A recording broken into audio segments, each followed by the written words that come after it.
In this episode of the Circle of the Panda podcast, we're going to be having a conversation with Nicole Reina. I'll leave the introductions to the actual podcast episode, but what you'll notice in here is this might be one of the episodes where I have the least to say because the value of the content she's sharing. In everyone's story, there's a bit of truth. Regardless of who they are, there's some intersections, there's some value to be found in everyone's story. Man, listen in to what Nicole has to say. Throughout the entire conversation, she just says some of those things that are timeless truths. Nicole, I want to thank you again for being a podcast guest for I don't know how many times, because this is a new podcast, but we've been on here together on other podcast episodes before. So yeah, it's just good to see you again. It really is. It's an honor. Thank you. I'm going to do a little bit of a different intro this time, and I'm going to state this: in many ways, we cannot be more different. Hey, that's You, good. That's you good. know, it's terrific, and that's what I want to point out here, and kind of get us back up to speed. And obviously, I'm a man, and you're a female, and you have had, I believe, 2% hearing at one point in your life. You had like 2% hearing, and you we come from completely different backgrounds, different perspectives on certain things. And let me tell you why I'm pointing this out. I'm not pointing them out because we're going to focus on the differences. I, I just want to tell you something I've been thinking about and why I want to do this intro this way. I've always admired you for many, many reasons. I mean, you have started a business, you become a speaker, you went through the training with that, you're a VP of a networking group. And we were speaking, I guess, once a week or every few weeks, and then we kind of fell out of touch. We And did. I've been thinking about our last conversation. Is you call me and apologize for falling out of touch. I'm not so sure it was necessary that you apologize to me. But I've been thinking about it the whole time, and I want to start us this way, if it's okay. Sure. And then I'm just going to open the door. We're living in a world today where people take offense very easily, and and people actually are out. All, if there's a fair amount of people out to get what they can from you these days, right? All of us. People will offend you on purpose. They're going to try to get what they can from you. They're looking for reasons to have issue, and and I can't tell you how often it is that whether there's a perceived offense or an actual offense, how how uncommon it is for someone to reach out to you and say, "I want to apologize to you for something." Wow. And when you reached out to me and said, "I want to apologize to you for something," I'm like, no one does that anymore. And I've been thinking about that. No one does that anymore. And then secondly, this isn't, Nicole, this is not about the apology, but it says a lot about who you are. I didn't see an offense really. I mean, I just knew that we were out of touch. I probably owe you an apology because I did not reach out to you and say what happened. Yeah, I've been thinking about it. I went, well, I really admire you for many reasons. I always have. For what you've tried, what you've overcome, for you're just going after it, just keep at going, just all the things you've done under difficult circumstances. And here you reach out to me and say, we parted ways and I'm sorry for disappearing on you. And I'm going, well, look there. Just when I can't be more impressed with her, she's apologizing for if there was an offense, a minor offense, and I should have reached out to you and checked on you. So here we are again, back in touch in this in me and when I see this beautiful way as hey, you know what? We've fallen out of touch. Let's get back to know one another. All Yeah. right. That was a long intro to say you continue to amaze me in how the differences fade away. And in them is this place of here's this lady, this person that just continues to just keep going, just keep reaching, just keep finding ways to connect. And that was a super long intro to say, you continue, Nicole, to stretch boundaries, to take Mhm. chances, to do new things. And I am very, very grateful for that. So tell us, what are you up to these days, right? Where do you want to take us in this conversation? What's going on? Wow, that was very moving. Thank you. I can see some tears coming up in here. Uh, thank you very much for that. I'm very grateful for your kind word. Um, I didn't even think about that people don't do that anymore. They don't apologize. I never really I thought about that either. I just knew that our relationship was special to me, and I just was going through such a tough time, and I missed you, and I was like, wow. But I was also embarrassed because I felt like the way that I dropped off. I know that you could have done the same thing, but I felt like I would take responsibility for my own behavior. And I never really think about the other party. I just take responsibility and see what I could do. Um, on my part anyway, because you didn't have to accept the apology. You could have very well had your own issues or your own decisions as well. So I appreciate you accepting it and being receptive. Because it takes a lot of courage for anyone to stand up and apologize.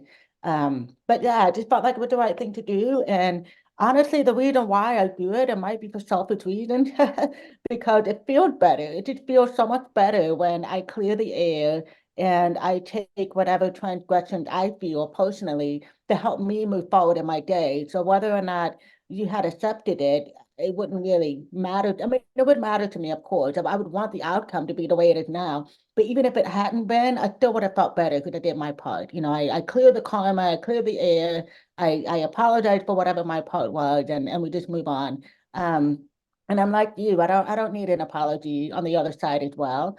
Um, but yeah, it feels good when it comes from you, when it comes from within, because there's an energy that stays inside of you if you are holding on to any kind of things that make you feel bad, any kind of downing energy that you're holding inside. And when you let go and apologize and really forgive, that really helps a lot. And I've got a lot of forgiveness over the years from a lot of the issues and the trauma and stuff that I've experienced. Some people I've apologized to, and some people I haven't. I did it to myself. I haven't necessarily gone to them because it's a little more challenging in person. Yeah. It it depends on the issue, but those kind of situations, I just leave it up to the quote unquote universe. They'll show up when it's ready, and when they do show up, it'll be time. Sometimes it's not necessary for us to actually go to the person. It's better for us to clear it within us, and then the time will come when it's ready for you to get together. But I had run into you in Starbucks. That was so funny because you had been on my mind all month. And I went to Starbucks, and normally I was just starting to get out of my house. I was a hermit for about a year inside my office. And I had decided to go out to work on some project, and I never go to that Starbucks. And for some reason, I went to that Starbucks, and lo and behold, there you were outside with another gentleman. And I remember I was feeling butterflies, and I was feeling, oh my goodness, there's JD, this is the opportunity. But then, of course, all that fear came in. Oh, but you haven't talked to him in so long. What's he gonna think? What's all the judgment? So I just decided, you know what, just do it. I just got up and did it, and I said, that's fine. I just ate the fear, and however you take it is how you take it. I can't control that, but I can control me, and I'm so happy I did it. And thank you again for your kind words. I'm really happy we reconnected. I really love our conversation. We Oh, come, yeah. Yeah.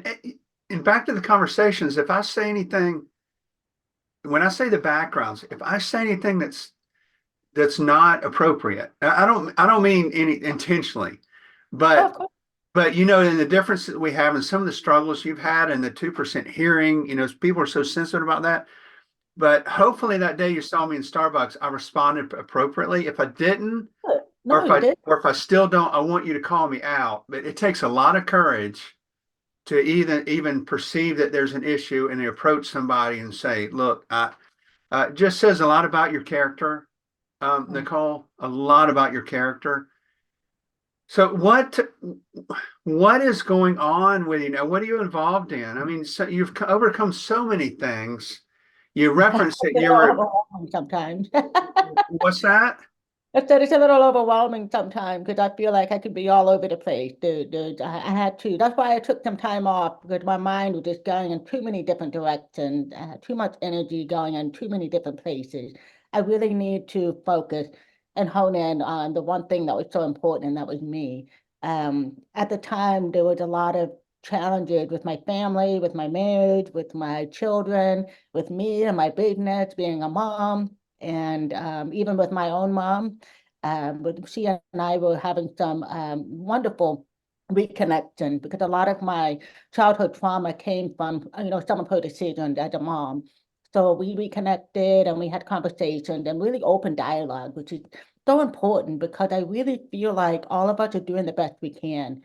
And when Mhm. we stop taking things personal and just really take the courage to open up to that other person that means a lot to you and just have that open dialogue, there's some wonderful things that come out because it wasn't one-sided. It was definitely two-sided. It was both of us that were doing doing things to each other and a lot of miscommunication and things. So I was able to take that conversation and translate it into my marriage, into my children, and really do things differently because uh, like you said, I'm very driven and I've overcome a lot, but a lot of that came from me wanting to run away from pain. Mm. So for the longest time, I didn't realize how much I would how much trauma I was creating for myself because I was running as fast as I could to create a different kind of person so I didn't have to be me. It Oh, was too painful to be me, and it surprised a lot of people because I presented so well.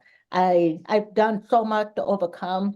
I've had 2% hearing, you're right, for a majority of my life, and that's not something I was really proud of. It was something I wanted to avoid. I had hearing aids. I made sure that I didn't learn sign language. I made sure that my speech, that people could understand my speech. I worked really hard to enunciate the words, slow down, always looking perfect. I had to look perfect to mm. everyone. I didn't want anyone to know that I was quote unquote handicapped or disabled in any way. And unfortunately, that denial of myself, the biggest part of me, it caused a lot of issues mentally. And it really translated into my relationships and caused a lot of shame in others because my own shame was mirroring out. So I was projecting my own shame in the form of rigidness, in the form of judgment, things like, well, you have all of the hearing. How come you're not doing this? I can do this and I can do that. What are you doing? And it wasn't necessarily a good way to look at things because again, everyone is doing the best they can. And it was very wrong of me to do that kind of judgment, not only for the other people, but for me as well. I was so hard on myself. Um, just because I wanted to run away. I didn't want to accept that part of me. And the good news is I have accepted it. It's taking me a little bit of time to talk about it, but the most amazing thing has happened to me, and I'm living it in this moment because of my decision to open up more to people and to really swallow my own pride and recognize what I'm could be improving or what I'm not really doing wrong, but where I could actually improve in my relationship and my outlook in life.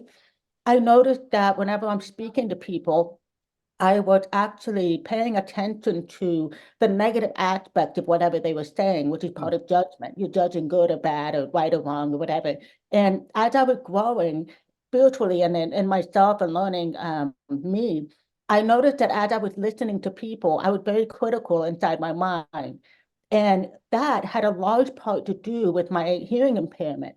And what happened is I discovered that a lot of the reason why I wasn't hearing is because I was blocking out a lot of the things that I didn't want to hear.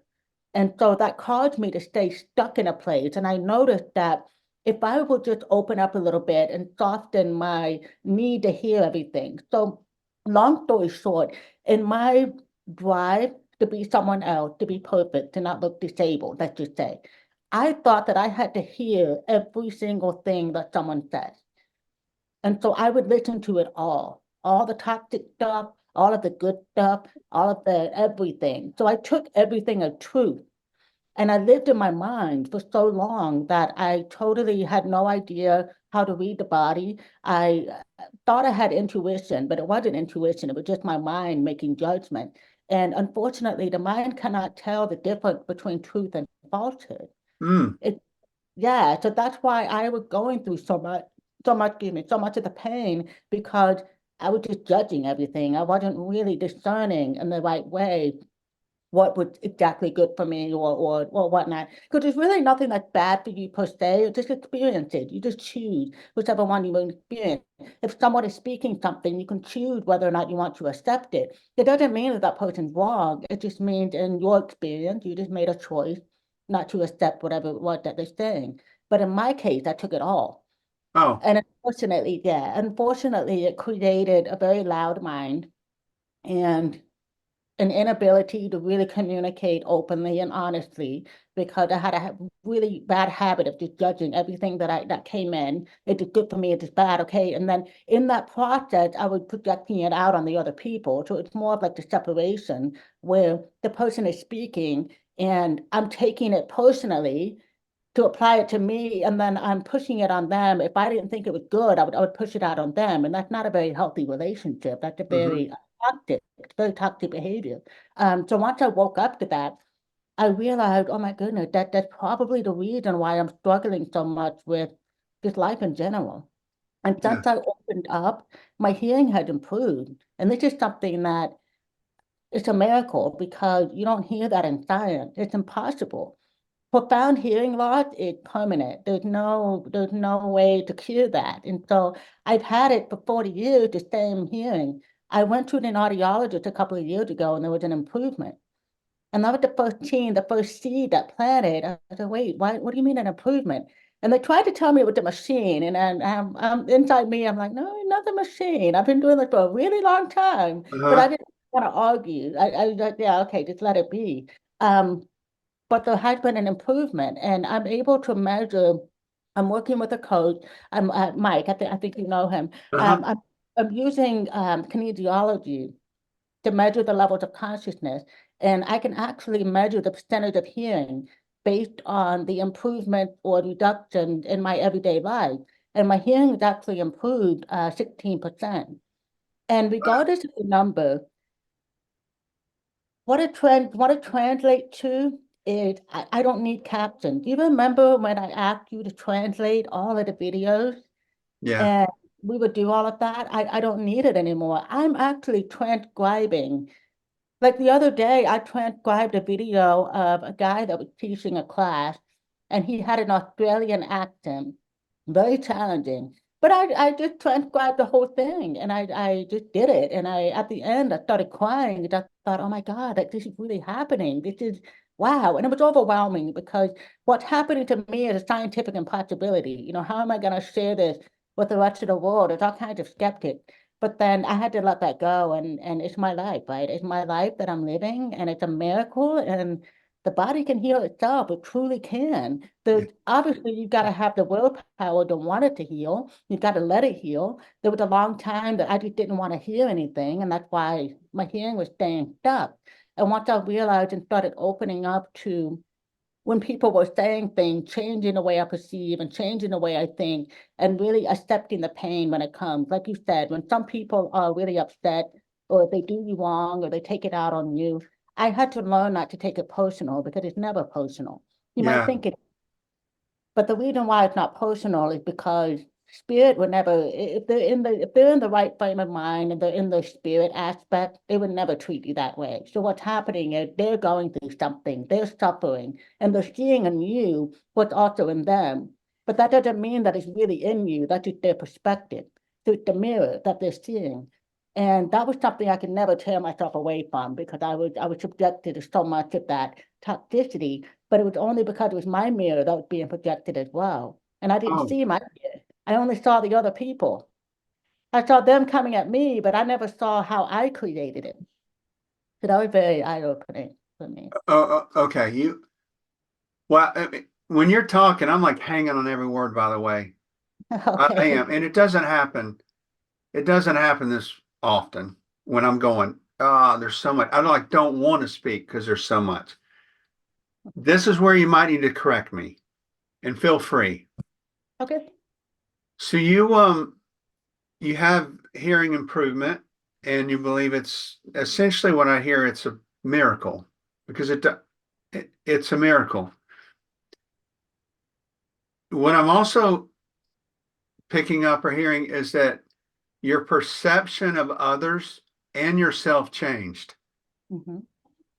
Are you linking the two? Yeah. Do your hearing?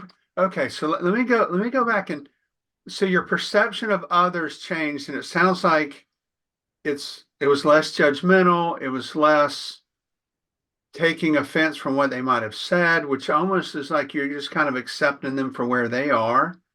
You don't Yeah. have to necessarily say, I'm gonna forgive everybody that's wronged me, but you're approaching some with that, and others you're saying in the appropriate time. And then at the same time, there's a change in the perception of yourself. Are you linking those two things to the Oh, hearing? absolutely, 100%. Like I'll give you an example. This might resonate with you because I know a lot of people don't understand how. Okay, so one night I was sleeping, and I usually sleep without my hearing aid, so to make sure they don't fall out or break, I mean, going on them. So I take them out at night, and it's kind of funny because I'm about to fall asleep, and then all of a sudden I hear the like noise. And at first it didn't register. And I was just, in my half asleep, whatever. And then it kept happening. And I'm like, what is that noise? And then I realized, oh my God, I don't have my hearing aid. What am I hearing? And I got excited. And then I realized it's my husband snoring next to me. And then I got so excited. And I thought, oh my God, I'm hearing without my hearing aid. I've been with my husband for 20 years. I have never heard snoring. Like, I don't even know that I snore. And like, the vibration wakes me up. Sometimes you feel it. But I actually heard it. And the difference between everyone else is that I had gratitude. I had gratitude for the snoring because it was something I had never heard before. And then I slept like a baby. And then I realized, oh my goodness, is this what's happening maybe with the rest of the world? Like people that are starting to lose their hearing when they get older because there's this thing they don't want to hear. The noise in this world is incredible. It's Yeah. loud. We live in a very loud world, like very loud. And for the people that, let's say, they want to have a quiet time, let's say they want to meditate, and they sit down and try to meditate, and you've got cars driving by, you've got a dog barking, got, people, all kinds of noise everywhere. So I believe that part of the challenge is your perspective on what you think about the noise. How are you perceiving it? So, for example, the other day, my husband likes to talk a lot. I've noticed that. And I never noticed it before until I started hearing my hearing, things started changing. And then I noticed, oh my goodness, he talked a lot. Like I'm trying to be more quiet and then he's talking a lot. And then I realized that was me. I used to talk a lot. People used to tell me I would be, and I remember thinking, God gave me no ears and a mouth, so I could talk twice as much as I listen. Not very good advice. But that's when I started to realize, my goodness, that, yeah, right? I started to realize the mirrored aspect here. Because before I never thought about him and how he spoke. And now that I'm changing me and myself, I'm noticing more. And so then I realized that I was complaining in my mind about him talking too much. And this is where it's important. I could make the decision to hold on to that judgment and hold on to that criticism and tell him, you're talking too much, let's change a different subject. But by doing that, you're basically cutting his ability for free will. He's expressing himself as well. And Oh, so when I realized that I was starting to criticize in my mind, I changed it. I changed the perspective and I turned it into gratitude. And I thought, I've got my husband right next to me. There's oh, a lot of people that lost their husband, lost their spouses, or maybe even one is spouse, they're single, they don't have one. So I changed my perspective to more gratitude that I even had a husband that loved to talk. And I almost got tears in my eyes because I was so grateful for him to be there. Because one day he might not be here. oh, And I might be thinking, oh man, I wish I could hear him speak. So then those are the moments that we've got to wake up to. And it takes an awareness, but we've really got to wake up to those moments and catch it whenever you're trying to deny the expression of something in this world, whatever it is, whatever noise it is. Really try to find the gratitude that we're here and you've been blessed with something. And when you start to change that perspective, that's how you're able to meditate in the middle of New York City with people going back and forth, flying around. You just start to accept it. And I think the acceptance is the one part that I denied for so long. I just couldn't accept it. I couldn't accept my hearing impairment. I couldn't accept the way I was being treated. I couldn't accept all of that. And it's because my focus was on what I didn't want. It was on the pain. And Oh, when you focus on the pain, your body can't take too much. So if you continue to focus on the noise and how much you don't like the noise, that's why when you get older, that's why the men that don't want to hear their wives, they usually more men lose their hearing than women. If you look at the statistics in the older generation, and God bless them, I understand why. I'm understanding that sometimes as women we do talk a little bit too much. Um, but in all honesty, we're just talking to ourselves. We just want someone to listen. We don't really want the man to fix it or anything like that. And I think that might be some of the communication barrier because the men like to fix it. So when they hear a woman talking, their mind is to fix it and they want her to just stop it and get a solution. But yeah. really, don't want him to listen. That's it. Just pretend like you're listening, whatever.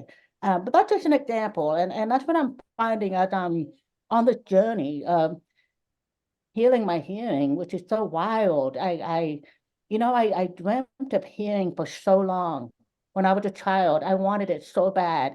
But now that I realize the reason why I wanted my hearing, because I just wanted to be like everyone else, I never really thought about why I didn't have the hearing or what Um, it could be until I got older and I realized it was me.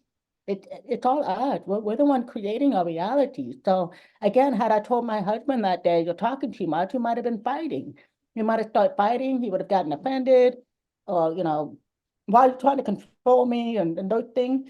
And I realized, my goodness, how much we are actually causing a lot of the drama ourselves just by our perspective. And yeah, so I think gratitude is one of the most powerful things you we told can do. me you told me that years ago, and I think about you often. And I'll Mhm. tell you a personal experience I have with that too. And I mentioned my wife. Um, so I wake up in the middle of the night often, and my mind's pinging.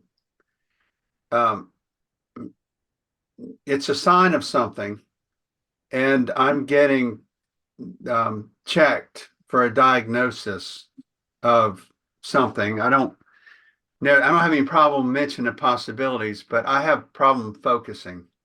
Okay. And I either can't focus or I hyper focus. And when I wake up in the middle of the night, my mind is pinging all over the place and it won't settle. And I think about you often because you said that to me in a previous conversation. You say when you wake up at middle of the night or in the morning, try to think thoughts of gratitude. Mhm. Nicole, when I focus on think thoughts of gratitude, think thoughts of gratitude, it starts changing for me. What's troubling me starts changing. And your thought about my wife's laying there next to me, and what I've started doing is in the middle of the night, I go, okay, I can't get through this. I'll actually wake her up and say, wake up, I can't get through it. Help me out, to your point. But the power that you told me about years ago of gratitude, Yeah. I don't understand it, but it's healing my issue. My issue is not yours. My issue is not 2% hearing that's gone to 17%. But whatever my issue is, if I try to take your advice and start with thoughts of gratitude, it starts changing. And that's what you're saying, right? Gratitude for the people around you, gratitude for what you can do. Is that what you're saying, Nicole? Yep. Rather than look at the people around you as, oh, they're snoring, they're waking me up, or they're talking too much, just be grateful for the fact that they're there with you, right? Yep. Ah, there 100%. you go. You Yep. did it again. You taught me another truth. Ah. Nicole, what do I'm you happy. Thank you. what are you working on now? Last we talked, you were writing a book, you're doing some coaching. You said that you were involved Yes. in several different things. Like, what are your top, say, three things that you're focused on? So I am writing my book and I'm in the process of it. It's taken a little bit longer than expected just because part of writing a book, you start reliving some of the past and Hmm. then my task is to reframe it instead of getting, in that woe is me kind of a thing. Just remember the story and reframe it and stay focused on what I'm trying to teach. So the book that I'm writing about is my journey. It's called From Death to Driven, and it's my journey for um, improve my journey to healing profound hearing loss, reversing profound hearing loss. And it's a pretty powerful book because it putting out there what science says is impossible, and I'm actually paving the way of something that legit. It's actually very true that we can actually become whatever it is that we want to become, but there's a certain way that we've got to do things. And I'm learning that love and gratitude are the number one ingredient of everything. And part of the challenge I think we face in this world is with other people because we get hurt. Sometimes people are going through things and then they lash out and they don't apologize because they're not aware of it a lot of times. And it does hurt. And sometimes the people are aware of it, but they don't have the courage to apologize. And so then there's a lot of conflict going on that's around. But one thing that I've learned is that every single person that I meet, it's actually an aspect of myself. And what that means is if you are familiar with the phrase, we are all one, Uh-huh. hear that everywhere. We're all one. And part of what that means is we're all human. We're all part of the human race. Doesn't matter what color you are, doesn't matter what race you are, we're all human. It's the same. So we all have the same feeling. We all have the same, we bleed. We all have the same aspect. We think the same. Now, what makes it different are the experiences we experience. So it's the perspective that make it different. It's not the mind. We all have the same mind. We all have the same capability. We all have the same access to whatever we choose, and we have free will. And so, with that being said, when I meet someone, instead of looking at them how they're different, I look at them and say, okay, what do I need to learn from here? Because whatever I think about that person, it's also in me. So Yeah. if I'm, for example, judging somebody because they're late, it means I judge myself when I'm late. Oh, I'm laughing because you just hit it. It's the truth. So if You you just have a did it. perspective of someone, You did it yeah, again. Keep going. Yeah. if you look at someone by the way they dress, and you think about it in your head and go, why are they dressed like that? It's because you say the same thing to yourself in the mirror. You really are conscious about how you look, and you're worried about what other people are going to think about you. And the only reason why you think that is because you do it. So then it's a mirrored aspect is what it is. It's a mirror. It's all a mirror. So then I started looking at, okay, how can I be more accepting? Because if I'm more accepting of others, however they express themselves, whether it's the sexuality they choose, whether Mhm. it's the political belief, religious belief, whatever it is that they choose, that's their experience and it's their right, the same way as your right and your freedom to choose whatever you want. Yeah. And because we're all one living different experiences, we have to learn to respect that that person's experiences led them to those beliefs. And they're going to find their way to the light the same way I am, the same way everyone else is. And we need to have the freedom and the non-judgmental attitude to let those people do that. And part of the challenge, though, is when other people hurt you or when they perceive to do something. And that's another mirrored aspect because they can't do anything to you without your permission. Yeah. No one Yeah. can make you feel inferior without your permission. Yeah. And that thing, it took me a little while to grasp, but then I realized, oh, that makes so much sense because I don't have to believe what someone else says to me, what someone else says about me. I don't have to believe it. It's what they're saying. It's their choice. It doesn't mean that it doesn't feel bad. It just means that I accepted that they have the freedom to express themselves however they wish. And I can choose to. leave the situation. I can choose to not talk to them anymore. I can choose to remove them. I don't have to lash out. And I think that's the part that took me a long time to learn. I would lash out. I thought it made me strong. I thought it made me so strong to be like, don't mess with me. And then to start lashing out at someone whenever they tried to bully me or make fun of me. But if we really think about it, why are they bullying or making fun in the first place? And the reason why is that they're doing it to themselves. And they've Oh, got to I find see. yeah, got to find a way to project it, to get it out of them. And they haven't learned. They haven't learned that they're doing it to themselves. So part of growing up and becoming more wise and becoming more centered in ourselves, stronger, have a stronger core, is to realize that component and have the understanding that that person is on that journey and don't take it personal. Just don't take it personal. Just take a deep breath, go meditate, go sit down for 5 minutes and give yourself the medicine that you're looking for. If you're looking for forgiveness, give it to yourself. So we would reframe it as, okay, that bully did hurt you. And I would talk to myself and I would say, but remember, they're going through something. You got me, I've got you, we've got each other and there's nothing to worry about. You don't have to see them again. We can do it this way. Or maybe, maybe they just need a hug. Some people wouldn't even fathom giving somebody a hug that's screaming at them. But I can tell you from the time that I was upset and I'm lashing at people, I probably would have loved a hug. I probably would have cried and I probably would have said, I'm so sorry. Thank Yeah. you. It would have woken me up. But I can be scary sometimes. I realize that. I'm like, yeah, I probably didn't give them the opportunity because I was just so like in my anger, whatever that mood was. But I can tell you the times of my family, especially my mom. I remember one time I was lashing out at her because I was so angry. Part of being hearing impaired, what drives deafness is anger. It's Mm, anger and stubbornness. That's the thought pattern that drives it. And it makes it worse. Every time that you express your anger, you lose a little bit of your hearing, and it kind of makes sense because if you meet someone that doesn't have the hearing, more than likely they're frustrated, they have some anger, they're a little challenging to deal with. So anyways, one time I was lashing out at my mom for just resentment I was holding and just something I needed to get out.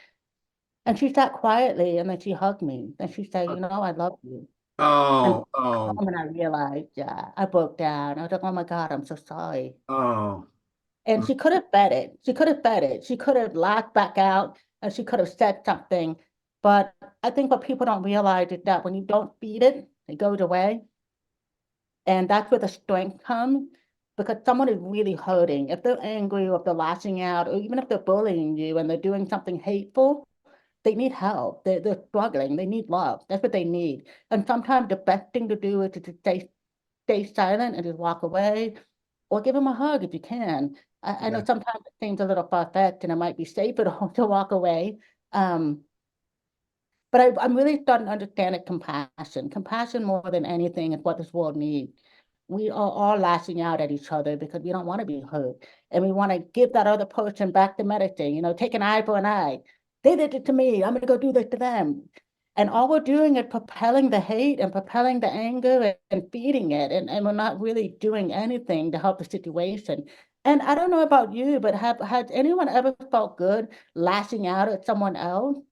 It no, doesn't feel good. Yeah, you doesn't. go back home and you feel like crap and you're like, oh, I've had such a bad day and it doesn't feel good at all. So maybe if we just try not lashing out and being the bigger person, turning the other cheek. I think that's what Jesus was meaning when he said that, to turn the other cheek. Just don't pay attention. Because if you don't take it personal, then it doesn't matter. If that person is the one that had to deal with the karma of their behavior. So yeah, just so much that I've learned that it's really helped me. And I believe that a part of my journey, it's so funny because me not having my hearing, I felt like I was so far removed from the hearing world. Yeah, And I did everything that I could to become like the hearing world. So I started speaking and I don't know sign language. I wanted to make sure I could fit in. And I filled my head with a lot of junk. It took everything a truth, doesn't matter what it was. I just very naive.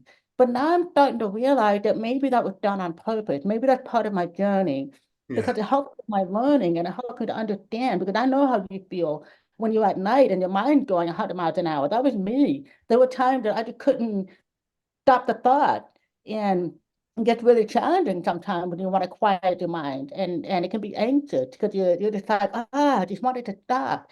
But part of that is just making your peace. You just make your peace with it, and it's like, it is what it is. And then when you start letting go of trying to change it, when you start letting go of the focus of something you don't like, it starts to lessen up. And then all of a sudden you start getting peace. And then it starts to change and it starts to get so much easier. And maybe you can start meditating more, a minute here, a minute there, just to quiet your mind. And it starts to get easier because you're making a peace with what is instead of focusing on the pain. Yeah. And for me, that's what it's all about. I was focusing on pain, just all the time pain. I didn't want it. Yeah. Yeah. Yeah. You know what you shares, we got to get the message out. It's what we all need.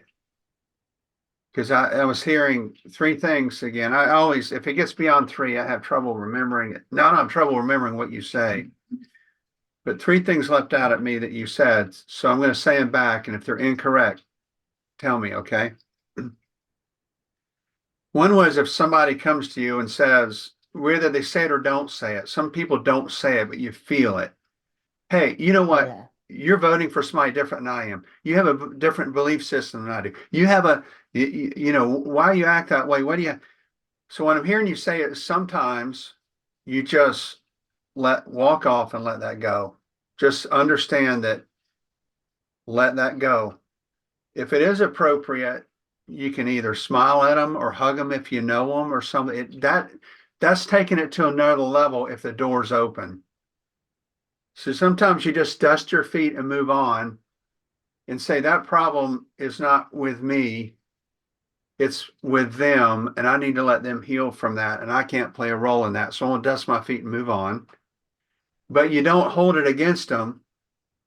You just know that that's their frame of reference they come from, whatever that is. That's what they're struggling with, and you move on. Right. Or sometimes, if appropriate, you give them a hug or a virtual hug, and that's so powerful. And then when you also stated that what we say is a replication of what we see, I can get hung on the why does everyone show up on time? Well, I have an issue with it. I met a guy at a pickleball tournament that lives in his van. Most people will think he's a vagabond. What's wrong with this guy? He lives in his van. But we had a conversation. It turns out that wasn't the facts. We're judging people based on what we see. Right. It's not the fact. And then the last thing that you said that set me back in my chair. So you wake up in the middle of the nights and your thoughts are pinging and you get frustrated because I get frustrated. It's like Nicole, I try to count back from 100 to 0. I Right. couldn't because my mind would go off somewhere and I Right. would forget that I was supposed to be counting. It was so terrible. And then I shifted to what you said before. Fill the thoughts with gratitude and good things. Don't struggle with what you can't do. Focus on what you can do, right? The gratitude in it. Right. And that's what you're saying. So in the book, when you said you're going to reframe the book to the central point that you're trying to make, I'm going to put you on the spot. Okay. I have a guess. But if you're going to reframe the book from your obstacles and what you've dealt with to what you want people to get from the book, what is the main point you want people to get from what you're writing? What are you trying to reframe it? What are you trying to tell me? Because I'm gonna ask you, please tell me when I can read the draft of it. What do you want? What message are you trying for me and everyone else to get from the book that you're writing? Compassion. Compassion, which is, do I add on to that or just say compassion? Because passion is a form of love. Um, Compassion, is it a form of love? yeah. So compassion is similar to empathy, but it's a little bit different because empathy, you're pulling yourself into the emotions of others, and sometimes it does not serve you. Because if someone is feeling down, if they're going through grief or they're going through some tough emotions, you don't want to pull your energy down to that level by empathizing with them. But you do want to have compassion, meaning understanding how the pain, that they're going through a lot of pain, and just understand that it is painful. And just by being there for them and understanding, and you don't even have to say anything. It's just that compassionate feeling of, I understand where you are. And I think what I really want to portray in my book is, so I'm someone that a lot of people respect. I have been very fortunate that I have people around me that love me, that I haven't really pushed them away, even though sometimes I wanted to through my anger, my perspective, or whatever it was. I'm very fortunate that I have a lot of people around me that love me and they forgive me. Like you're one of them, you forgive me. And those people that I've blown up at unintentionally, and I've come back and apologized, and they forgive me. Not everybody has that benefit. Some people really struggle with failed relationships. And for whatever the reason may be, maybe they did apologize, but the other person just wouldn't give them the compassion or the understanding and just kind of shut them off. I want to try to open people's eye to the fact that we are all going through something. We all have love in our hearts, no matter how dark it may be, no matter what crime they may have committed, no matter how horrendous act they may have done. At the end of the day, we all have some kind of love in our hearts, and that's what we need the most. And when we go without love for a really long time, that's when we fall into the dark places. And unfortunately, when we're in those dark places, that's where we get judged the most. And there have been times where I was in those dark places and I was feeling the judgment. But then I'd also am still that person that you see me right now. I'm still that person. I just went through a period of time where I was really struggling and I was hurting and I didn't know how to communicate. I didn't know how to present myself in a way to get that compassion. And so what I really want to teach others is to lessen the judgment, to really give people the chance that maybe they are going through something and it's not personal, no matter how harsh it may be, no matter how harsh they may have done to you. I mean, I've had people steal from me, I've had people stab me in the back, I've had people do all kinds of horrible things. You know, they've been violent to me, whatever the case may be. But I also had a hand in that at some point because nobody's just gonna do that just because there's something that led up to that point. And Yeah. so I had to make sure that I opened my eyes a little bit and get my own compassion for others instead of me being angry at other people for what they were doing to me. I had to change my perspective and tell myself, they are people too. They're going through something too. So can I move past this hurt and have some compassion for what I may have done, whether or not it was intentional? It made them feel that way. And I never intentionally wanted to do that. So I guess what I'm trying to say is that I've been able my whole life, I've been fortunate to be able to express myself in a way that other people are not able to. If Hmm.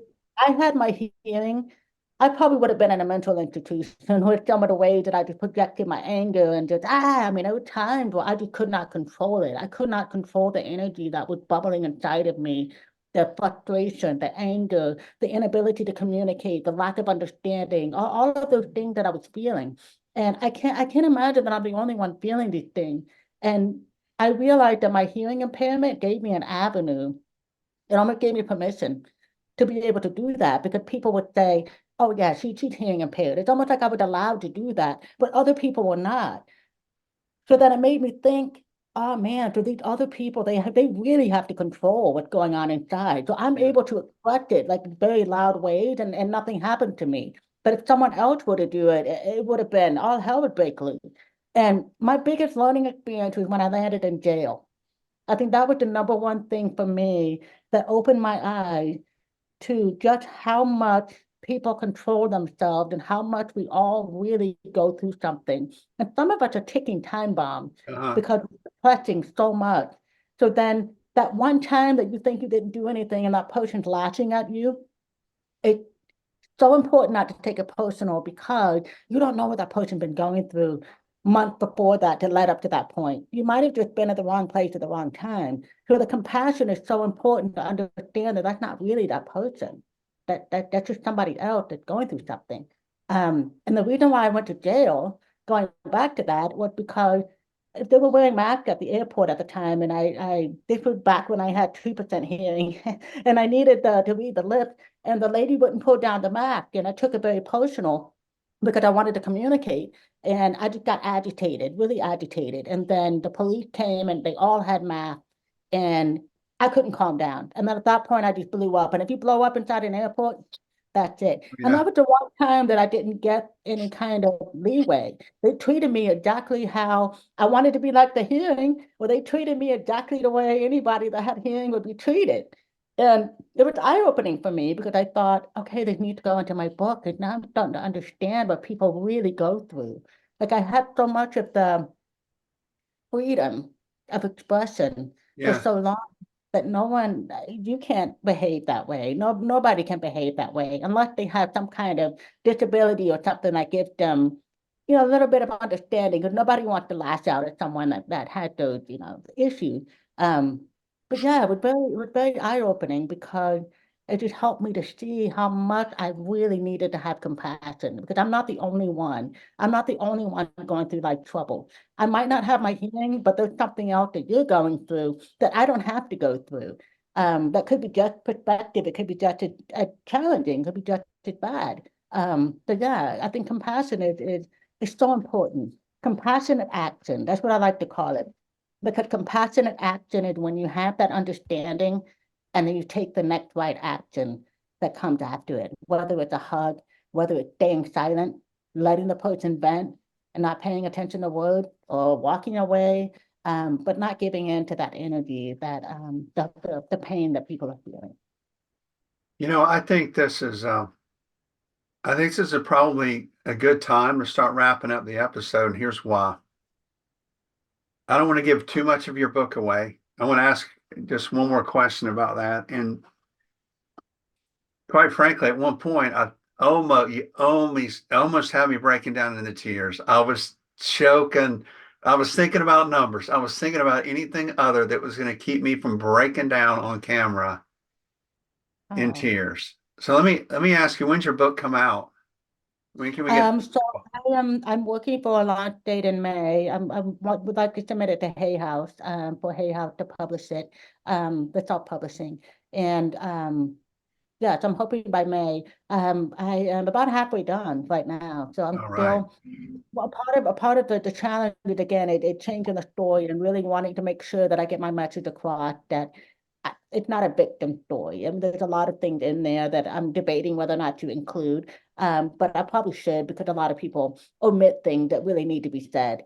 So Yeah. I thought I was making it raw and then changing, this is how I overcame the trauma. This is how I changed the perspective. Um, some of the players are my family members, and that was part of the challenge. They're still alive. So I got to find a way to share the trauma, but then spin it, not spin it, but put more compassion in there that I understand. I understand now why they behaved the way they did. I understand my role, how I could have done things a little differently. Because long story short, had I accepted who I was, I wouldn't have lashed out. I wouldn't have had so much judgment because I was focusing so much on being what I wasn't that I was judging everybody else so I could become something that I'm not. And that's what made people so angry because they saw in me that I couldn't see in myself. So my frustration was mirrored out to everyone because they got just as frustrated because they could see me as perfectly capable, perfectly everything. And for me, it wasn't good enough. So that can be frustrating for anyone. Yeah. One more question and then a statement, and then I can't wait. Hang on afterwards. Let's talk about what might be next here. And the last thing is, what's the best way for people to get in touch with you? So probably my YouTube channel, they can follow me on there. They can also send me an email, Email. at Nicole at IamNicoleReina.com. I'm still in the process of building my website, but the email is active. They can Okay. email me, IamNicoleReina.com. Thank you. I'll have that in the show notes.